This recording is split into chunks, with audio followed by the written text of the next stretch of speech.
Não tem um quadro de... Não tomando a responsabilidade do que estava fazendo, como deveria fazer um juiz, efetivamente. Bom, o professor Jacopo Paffarini é doutor em Direito Público pela Universidade de Perugia, Itália, e participa também aqui na pós-graduação de Direito de Passo Fundo. E é um estudioso também da Operação Mãos Limpas na Itália. Professor, eu queria primeiro que você contasse um pouquinho a sua experiência brasileira e como é que chegou ao Brasil. Eu vim no Brasil fim de 2014, com um pós-doutorado para estrangeiros, com uma bolsa CAPES. Então, eu fui recebido, acolhido lá na instituição, na Faculdade Meridional, na IMET. Comecei a pesquisar sobre o Estado e globalização. A minha área de pesquisa é o direito público, em particular, direito constitucional comparado. E então, depois de 6 meses, 1 ano de pós-doutorado, eu entrei como professor na instituição, na Faculdade Meridional. Certo. Essa questão da globalização e das mudanças nas leis, nas formas de combate ao crime organizado, com implicações geopolíticas, como é que você vê essa ligação? Então, eu acho que tem uma fase que é já diferente da fase na qual eu comecei a pesquisar sobre o assunto.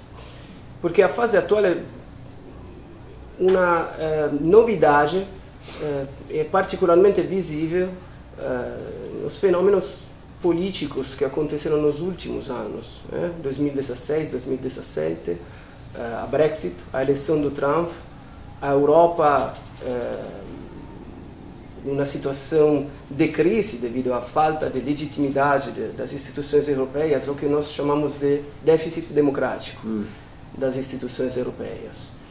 Então, podemos dizer que tem alguns defeitos estruturais na globalização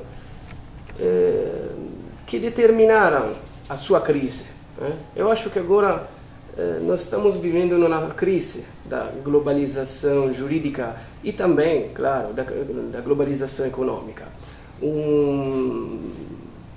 Uma renovação do instinto nacionalista, do protecionismo, então devido a uma dificuldade de conciliar o que nós tivemos de mudanças jurídicas, de mudanças no setor dos direitos fundamentais, conciliar com um discurso democrático, como sempre foi.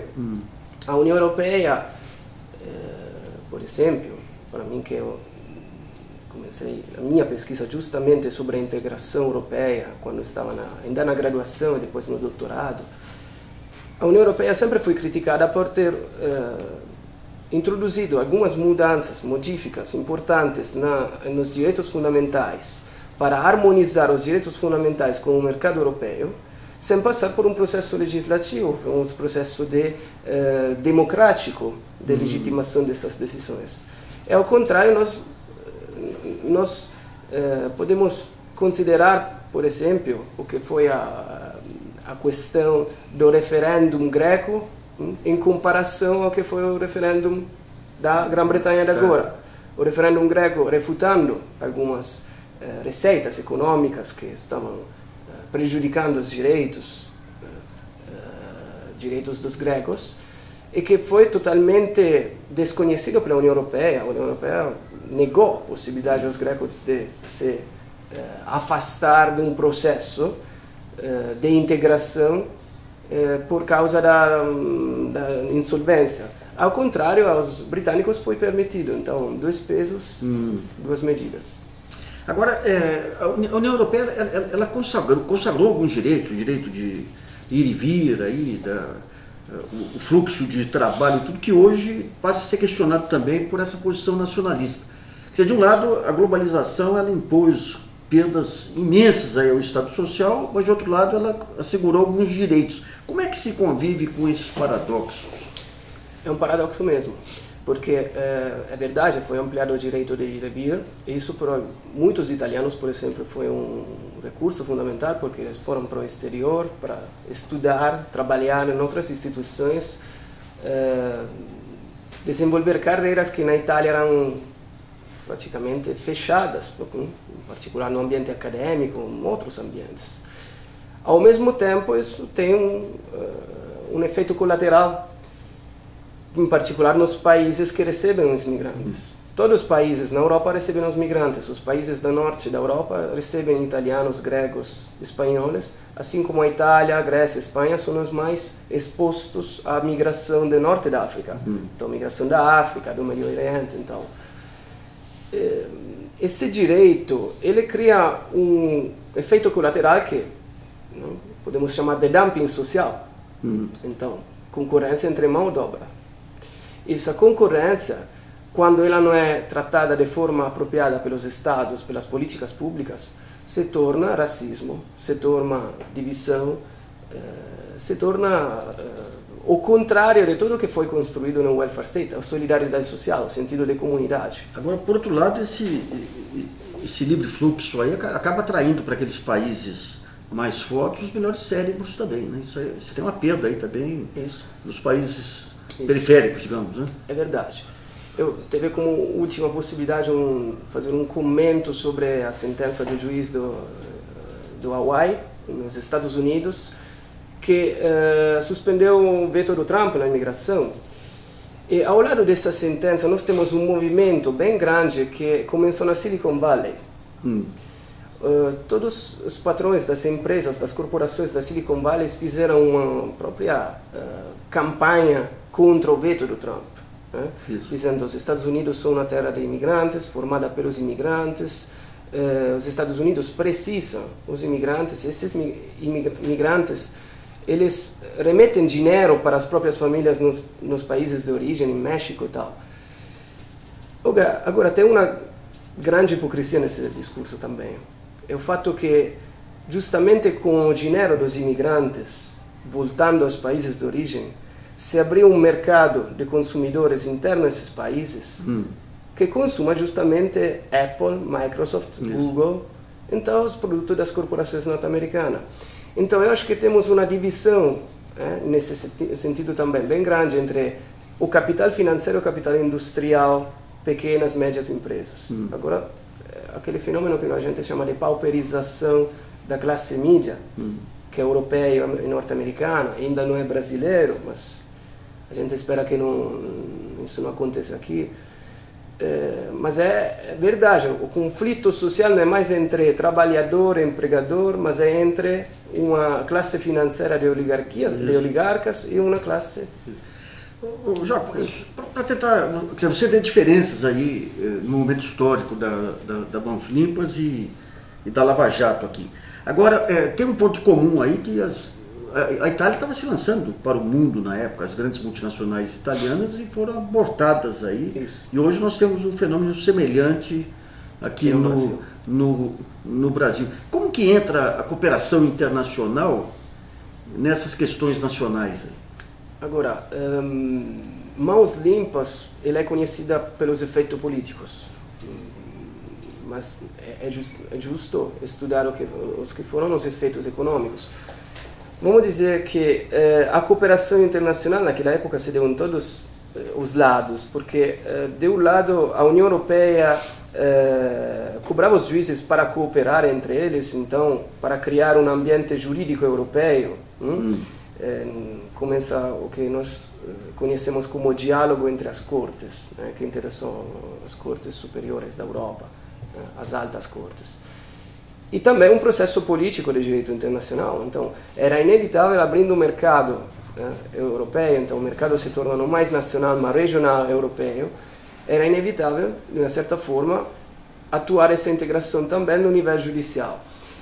O que aparece na época de Mãos Limpas é um discurso pela qual a velha classe política que tinha formado, que tinha criado o welfare state, que tinha criado as empresas, as grandes empresas italianas, a Eni, que é a empresa nacional de exploração de hidrocarburos, de combustíveis fósseis, então, a empresa elétrica, a empresa telefônica. Essa classe política foi praticamente afastada das suas funções. O discurso que entra depois de Mãos Limpas é um discurso de deixar as questões da economia política aos técnicos. A União Europeia assume esta função. E, digamos assim, o inquérito Mãos Limpas acompanhou esse processo. Até porque depois de Mãos Limpas, nós temos o Berlusconi, que é a figura mais apropriada de gestor.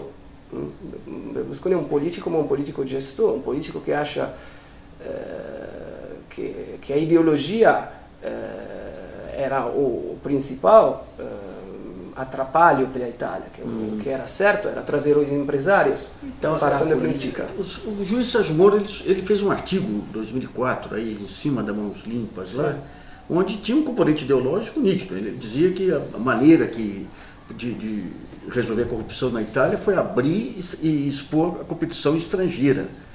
Esse componente ideológico a gente vê também muito nítido agora. Isso aí, de alguma maneira, essa ideologia jurídica está ligada a esse processo de globalização, a questão do mercado? Claro, está ligada ao processo de globalização. Eu li o artigo de Sérgio Moro e tem dois fatores lá que o Sérgio Moro analisa, que eu acho que ele entendeu que são partes importantes do processo de Mãos Limpas. A exposição do inquérito à pública opinião e fazer com que a pública opinião entenda que a política é um custo pelo Estado. E esse custo, ele expõe esse custo, né? Vamos comparar quanto custou a metropolitana de Milão em comparação à metropolitana de Genebra, na Suíça, ou a linha na Holanda, ou a linha da estrada de ferro em Londres. Ele faz essa comparação, que de fato é a comparação que fizeram os juízes italianos, então ele simplesmente faz a citação desse. E para dizer o quê? Para dizer que a política tem um custo, que a política é anticompetição, ela é antimercado, então isso acaba se tornando um custo para a população. Isso faz parte do discurso da globalização, mas ao mesmo tempo a globalização, agora, nesse momento histórico, ela está sendo questionada pelo que criou, porque se é verdade que de um lado a presença dos partidos, o que nós chamamos de partitocracia, então os partidos se apropriando do dinheiro, do ente público e tal, era um custo. De outro lado, os partidos permitiam também um desenvolvimento democrático do Estado. Enquanto agora a gente tem que fazer com um déficit democrático das instituições da globalização, FMI, Banco Mundial, União Europeia. Outro ponto que chama atenção, aí, tanto no artigo dele aí, quanto nas manifestações aí de procuradores, é a total ignorância em relação ao custo da financiarização. As formas do capital financeiro se apropriar do orçamento, a política de juros, as jogadas internas de vazamentos de informações, passa ao largo deles também. Isso aí é um componente ideológico também, né? Claro, porque talvez o grande...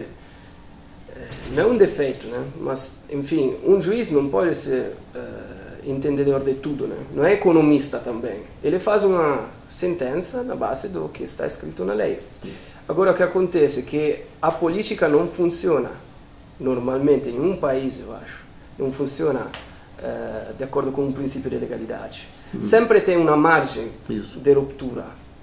Agora, que essa margem pode ser maior ou menor, isso é claro. Tem países com uma corrupção mais elevada e países com corrupção menor. Ou talvez onde não tem percepção da corrupção.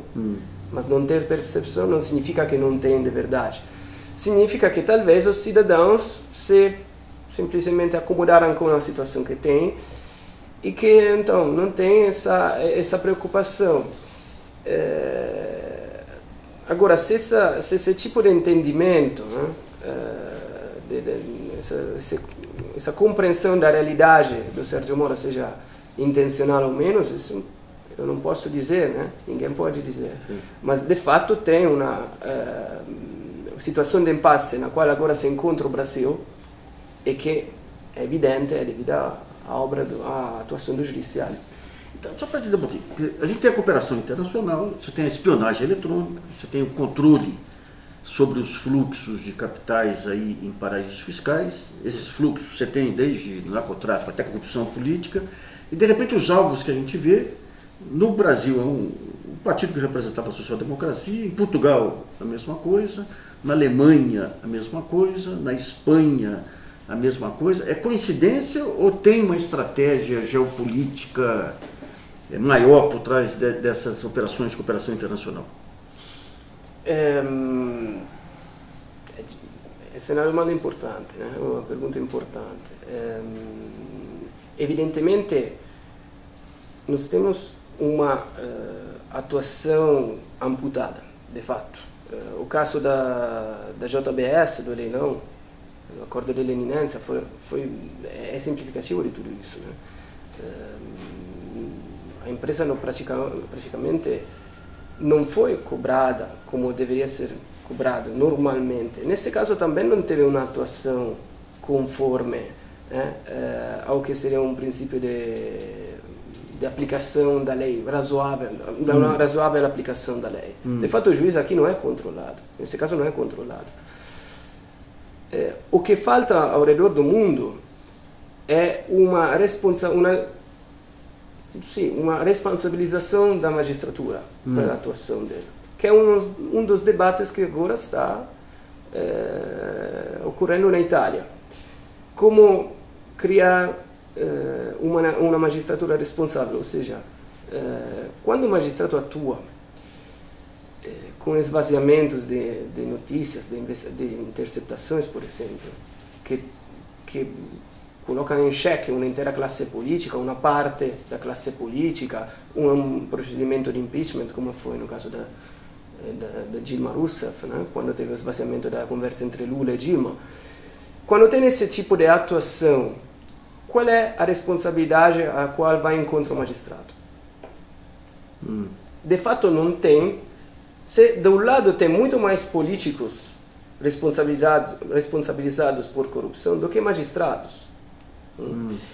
Isso é um resultado que ainda no Brasil parece, né, falar contra a magistratura, mas de fato não é o meu discurso agora. O que você está falando é o seguinte: aqui se entende a corrupção só como pagamento de dinheiro, mas quando o magistrado vaza uma informação como essa, com um propósito político, é a corrupção.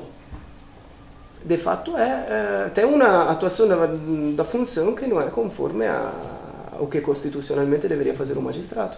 Agora, a Itália passou por isso 25 anos atrás, com um contexto diferente, claro, não dá para dizer que as coisas são iguais, mas, então, o protagonismo da magistratura que hoje tem no Brasil, na Itália começou há 25 anos. E hoje, os que apoiavam a magistratura um tempo são muito menos do que eram. O que provocou o esgotamento da Mãos Limpas? Foi o excesso de abuso? Foi os impactos econômicos? Aqui tem diferentes visões, tem diferentes interpretações do que aconteceu. Alguém diz que foi Berlusconi.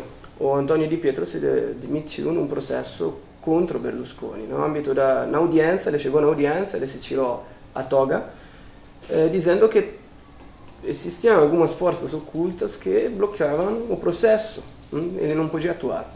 E daí ele saiu da magistratura, fundou um partido, talvez isso não todos os brasileiros sabem, que Antonio Di Pietro fundou um partido para competir nas eleições. Uma outra leitura diz que Mãos Limpas começou a ter um curto-circuito, entrar num curto-circuito no momento em que teve uma perquisição na qual os policiais foram subornados, provavelmente. Então, os magistrados de Mãos Limpas começaram a indagar sobre esses policiais. Então, quando se deu polícia contra polícia, curto-circuito acabou. Ou seja, o excesso de poder corrompe. É isso, o dispositivo do controle, porque de fato os tribunais controlam um dispositivo policial, né? E dentro do dispositivo policial também tem um espírito de corpo, não? Como se diz na Itália. Eles se acham um corpo único, um corpo então, que tenta defender os seus membros, né? Então é difícil, no mundo não tem policiais que investigam sobre o policial, a não ser por episódios pequenos, né? Mas é difícil que tem uma parte de polícia que diz a uma outra parte de polícia vocês são corruptos. É muito difícil, né? Então, esse foi o problema de um ponto de vista dos mecanismos. Do ponto de vista da população, é que a Itália, por 25 anos, entrou numa situação de impasse, na qual a magistratura tentou atuar a lei assim como ela é escrita, e a política não conseguiu se adequar.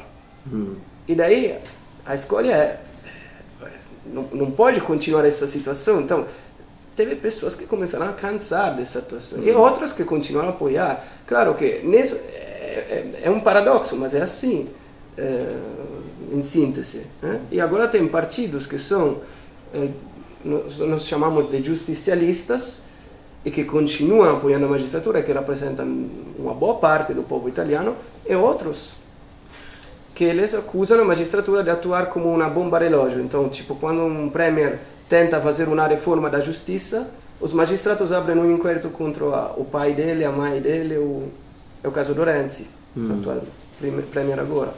Agora, a economia italiana, a máfia, depois da Mãos Limpas, acabou assumindo um protagonismo maior dentro da economia italiana. Né? Eu vi estudos recentes dizendo que 40% da economia italiana, de alguma forma, é controlada pela máfia. Isso. É difícil dizer, porque justamente a máfia, sendo um fenômeno clandestino, não tem números Mas ela tem as empresas formais, que lavam dinheiro, né? Com certeza tem, a lavagem de dinheiro tem. E o que é mais preocupante e triste é que esse tipo de descoberta foi feita também na ocasião das reconstruções após o terremoto, L'Aquila, e agora no terremoto no confine entre Umbria e Marche. Foi descoberto que as empresas que ganharam as licitações, que atuaram na reconstrução, eram empresas da máfia.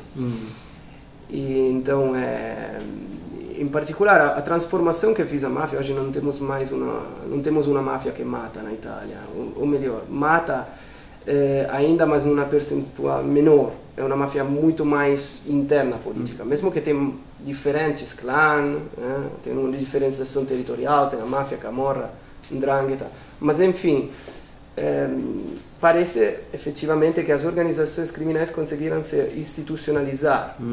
Então tem um processo de interpenetração das máfias nas instituições. Analisando aqui a Lava Jato, os vazamentos, as prisões provisórias que se estendem muito, ela avançou, ela foi além do que foi a Mãos Limpas em termos de Estado de Direito? A situação é parecida. Mas, na verdade, a Mãos Limpas teve um momento no qual ela conseguiu, por exemplo, promover um movimento social que retirou alguns privilégios dos políticos, tipo o referendo de 1993, que se dá em Mãos Limpas. Mãos Limpas é um inquérito que se abriu em 92 e fechou em 94.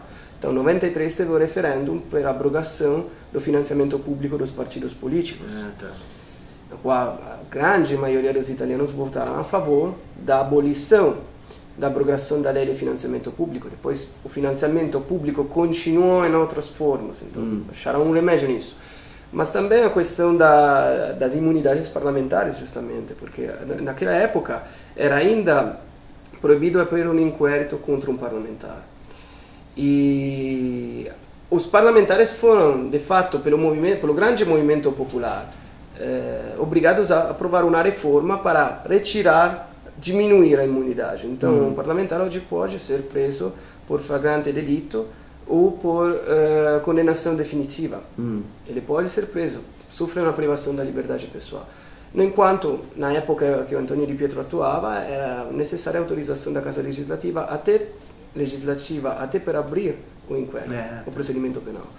O que diferencia a Lava Jato e Mãos Limpas é que a Mãos Limpas se deu numa situação de grande aceitação da atuação do Ministério Público de Milão pelo povo italiano. Mas eu acho que a Lava Jato já foi muito além do que Mãos Limpas no lawfare, sim, na atuação da guerra judiciária contra a política. Esses vazamentos aqui eram constantes? Bom, fazia parte da estratégia lá também, mas você disse que não era na mesma intensidade. Não era, eu acho que não era absolutamente na mesma intensidade. E a Suprema Corte italiana e a brasileira? Como é que você vê o papel de ambas em cada caso? Bom, a Suprema Corte italiana, a Cassação, não era ainda, não atuava numa forma em que atua hoje o STF, porque tem várias diferenças entre a Itália e o Brasil. Não tem foro privilegiado, por exemplo. Então, o público ministério que quer indagar contra um político, naquela época precisava apresentar um pedido de abertura de procedimento penal para o parlamento. Agora, o que aconteceu? O parlamento italiano refutou o inquérito. Refutava normalmente os inquéritos. Quando foi contra o Craxi fez um discurso que bem reflete a história de Mãos Limpas. Ele disse, a classe política italiana, a diferença da brasileira, ela não negou a corrupção. A classe política italiana disse, todo mundo já sabia, que tem formas de financiamento dos partidos políticos ilegais ou irregulares. E todo mundo sabe, porque esse tipo de financiamento funciona para bancar os congressos do partido, para bancar o jornal do partido e tal, para manter toda a máquina política. Todo mundo sabia. Então ninguém votou a autorização naquela época. Votaram porque quando o parlamento tentou se fechar, todo o povo italiano saiu na rua. Essa é uma das diferenças fundamentais. Agora, o referendo que foi votado, você falou, foi para acabar com o financiamento público? Público. Mas a fonte da corrupção não era o privado? Não, a fonte da corrupção era também o dinheiro público, de fato. Porque o dinheiro público justamente entrava e ele era utilizado como financiamento aos partidos. E os partidos desviavam às vezes esse dinheiro público. Mas o financiamento da corrupção que indagou as Mãos Limpas foi principalmente o privado, a partir do inquérito sobre o Hospital de Milão, né? Que foi a primeira delação que teve nas Mãos Limpas foi de um administrador do Hospital de Milão, que para continuar sendo administrador precisava pagar uma propina para o então secretário do Partido Socialista, embora a propina depois era compartilhada com os vários partidos. Sim, esse era um negócio entre as empresas. E como é que você está vendo aí esse confronto agora direto do Ministério Público, da Procuradoria com o Presidente da República? E antes disso, também aquela interferência no impeachment da Presidente Dilma. Isso aí vai provocar anticorpos na frente que vai se votar contra o Ministério Público? Como é que você vê estrategicamente aí o Ministério Público e o Judiciário nesse protagonismo político? O protagonismo político, efetivamente, porque nenhum país do mundo tem uma gravação de um presidente da República, né? Não existe. Então, o que foi feito da Procuradoria-Geral da República é um episódio de investigação que eu acho que já não sabia que teria sido um episódio, teria sido uma atuação importante nas implicações, nas consequências. Então, eu acho que ele fez um próprio raciocínio, tomando a responsabilidade do que estava fazendo, como deveria fazer um juiz, efetivamente, porque não é que um juiz não pode indagar sobre um político. Efetivamente, a indagação tem que acontecer no âmbito da Constituição, com o respeito da Constituição. A gravação, nesse caso, ele descobre um perfil na qual, mesmo que pode ser sujeito à interpretação e tal, mas ele descobre um perfil na qual o mundo político é ligado fortemente com o mundo empresarial, e o mundo empresarial, todo mundo está preocupado agora sobre o que vai acontecer com um ex-presidente da Câmara dentro da prisão e tal. Então, a atuação do Ministério Público ainda ela é a única forma, né? A Procuradoria da República é a única forma para indagar, para investigar sobre os crimes dos políticos. Agora, a única sugestão que quando isso se torna um negócio, quando isso se torna uma atuação fora do caminho da Constituição, não perde somente o político indagado, mas perde tudo, a classe dos magistrados também, que se deveria tutelar. Isso abre um precedente. Daqui à frente, qualquer presidente da República do Brasil pode ser legitimamente gravado. Isso talvez o motivo pelo qual não tem gravações no resto do mundo. Né? Os juízes tentam não entrar nisso. Mas também é verdade, de outro lado, que é difícil que a classe política ao redor do mundo chegue a tentar de ficar na sua própria posição, embora os procedimentos penais, embora a situação que tem. Agora teria um momento no qual a classe política deveria pegar a frente, tomar a frente da questão. Mas não tem e reforma, né? mas assim como se diz na Itália, é um banho de sangue. Essa ausência absoluta de lideranças aqui aconteceu na Itália para permitir o Berlusconi surgir?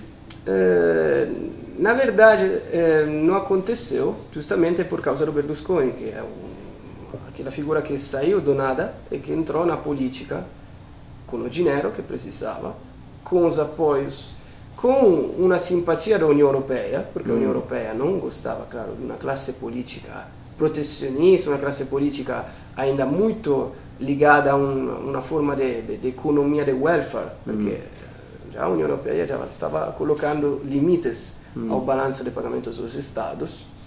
Então a Itália, como um país constantemente em déficit, não podia continuar aquele tipo de gasto. Né? Então o déficit se tornou um problema no momento da integração europeia para a Itália. Até aquele momento, a situação do déficit, mesmo sendo um déficit muito grande, continuava sendo controlado. A situação dos Estados Unidos agora, que tem um déficit bastante interessante, mas que eles continuam a ser uma economia que desenvolve no limite do possível a própria despesa social também. E o Berlusconi, o que ele faz é cortes sociais violentos? O que ele fez, tentou fazer cortes, tentou fazer isso. Na verdade, quem que atuou depois foi a esquerda. O centro-esquerda, né? Como se diz na Europa. Então, aquela coalição que vai dos partidos de centro e da esquerda, que eles fizeram a maioria das leis trabalhistas. A última foi do Renzi, do PD, o Job Act, que é uma reforma trabalhista que flexibiliza de maneira desproporcionada a força de trabalho italiana. Quer dizer, a social-democracia ela entrou também nessa armadilha da flexibilização geral aí, né? Isso. Na Itália, sim. Na Europa, geralmente, ela é promotora da flexibilização. Agora, o que diferencia a esquerda da direita é muito pouco. Né? É por isso que também tem muitas pessoas na Europa que dizem que não existe mais esquerda e direita. Existem movimentos europeístas e anti-europeístas. Tá. É isso. O plano do confronto agora, a mesa, é essa aqui. Europeístas de um lado e anti-europeístas de outro.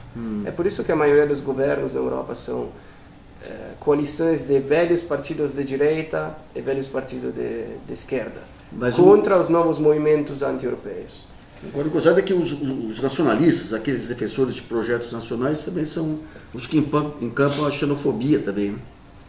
Depende. Tipo, em Espanha, Podemos não é um partido xenófobo, é anti-europeísta. Na Itália, o movimento 5 Estrelas, fundado por um cômico televisivo, sempre para ficar na mesma questão, o mídia como meio para lançar o político. É um movimento que não é xenófobo. Tem movimentos na Alemanha também que são anti-europeístas. Syriza na Grécia, o KKE também não é Tsipras não é um movimento xenófobo. E você vê esses movimentos ganhando dimensão política a ponto de virar uma alternativa, ou ainda faz parte dessa pulverização política que impede? Agora, o momento bom, o momento certo era o momento no qual a Grécia aprovou o referendum que refutava o pacote de austeridade, na qual os alemães responderam com nein. não vai. Então, ou vocês ajustam as contas, para vocês tem nada, não tem nem previsão de uma procedura para sair, um procedimento para sair da zona euro. Agora, o que fazem com a Grã-Bretanha é diferente, porque ela sai do Tratado da União Europeia, mas não da zona euro. Sair da área do euro é muito mais difícil. Esse era um movimento no qual podia ser construída uma alternativa, mas que o mesmo Tsipras abandonou. Abandonou por a pressão da Europa mesmo. Não era no momento, se tivesse sido agora, talvez tenha essa perspectiva, porque tem uma situação bem diferente. Ainda naquela época era bem longe pensar também numa Brexit, bem longe pensar um Trump nos Estados Unidos, um Putin mais protagonistas na Ucrânia e na Síria. A situação geopolítica mudou tudo. Pensa-se o fato, né, a Silk Road dos chineses, a apresentação da Rota da Seda, né, da China, foi convidado o governo italiano foi lá. Então parece quase que antes a União Europeia significava que nos negociamos entre nós e ninguém negocia com o que tem fora. Agora todo mundo se vira, né? Então os chineses me convidam, eu vou. Assim como a Alemanha dialoga muito mais com Putin. E, de fato, a Alemanha é um dos partners principais da Rússia, no setor energético em particular. Então, agora a alternativa é visível que não é mais a globalização, dentro da globalização. Né? Onde isso leva, não sei, efetivamente, porque, claro, isso tem que estruturar um novo paradigma, é um movimento que vai estruturar um novo paradigma. Os custos desta construção de um novo paradigma em termos de políticos, em termos também militares, porque depois de muitos anos há uma guerra na Europa, na Ucrânia. Fazia mais de 70 anos que não tinha uma guerra dentro do território europeu. E os conflitos entre Agora, os Estados Unidos e outros com a OTAN, financiamento de OTAN e tudo também. Sim. Depois do Muro de Berlim começou a guerra na Iugoslávia, e depois da Iugoslávia agora na Ucrânia. E os interesses são os mesmos, do lado o leste europeu e o bloco atlântico, do outro lado. Então, e agora é mais visível que também os Estados Unidos não seguram mais esse apoio à União Europeia. Obama era o líder ideal para a União Europeia, agora o Trump não é. A União Europeia se mostra em toda a sua fraqueza nisso. Muito bom.